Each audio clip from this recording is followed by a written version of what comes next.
Hello बच्चों, let's read this question. Question says that which is incorrect statement. इनमें से दिया हुआ स्टेटमेंट कौन सा गलत है। हाइड्रेशन की बात हो रही है। देखो, hydration hydration is nothing, it is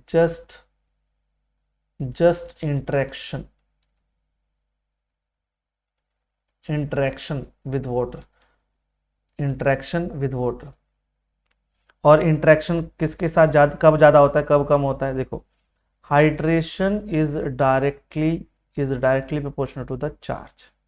जिसके ऊपर ज्यादा चार्ज उसका हाइड्रेशन भी ज्यादा।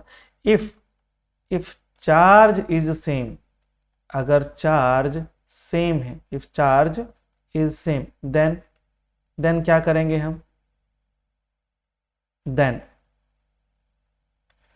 देन हाइड्रेशन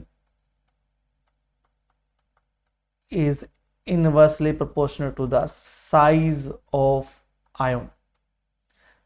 जिस आयन का साइज छोटा होगा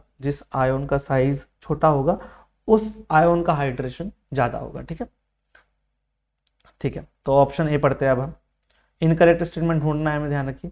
the heat of hydration of the dipositive alkaline earth metal ion decreases with an increase in their ionic size. Correct, hydration size of ion के इनवर्सली प्रोपोर्शनल, ये correct है। हमें ढूंढना है इनकरेक्ट। ठीक है, NaNO3 forms Na2O2 on heating, ये statement गलत है, मतलब गलत, और यही हमें ढूंढना था, तो ये हमें मिल गया।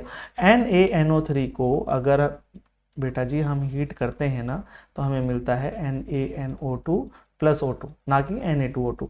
तो ये गलत बोल रहा है, तो ये इनकरेक्ट स्टेटमेंट हुआ, तो यही हमारा करेक्ट आंसर है। बाकी ऑप्शन भी देख लेते हैं। Hydration of alkali metal ion is less than that of second A group, क्योंकि सेकेंड ए ग्रुप की ऑक्सीडेशन स्टेट होती है +2 और एल्कली मेटल की होती है +1। तो +1 का चार्ज कम है तो हाइड्रेशन भी कम, +2 का चार्ज ज्यादा है, +2 चार्ज ज्यादा है तो उसका हाइड्रेशन भी ज्यादा होगा। ये बात सही है। Alkaline earth metal ion because of their much large charge to size ratio exert a much stronger electrostatic attraction of the oxygen of the water molecule surrounding them। Correct, सही बात है। जितना ज्यादा चार्ज होगा उतना ज्यादा इलेक्ट्रोस्टैटिक फोर्स ऑफ अट्रैक्शन वो लगाएंगे पानी के मॉलिक्यूल के ऑक्सीजन के एटम पर, और उतना ज्यादा hydration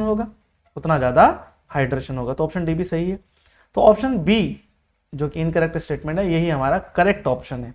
okay, hope you understood it well. Good luck.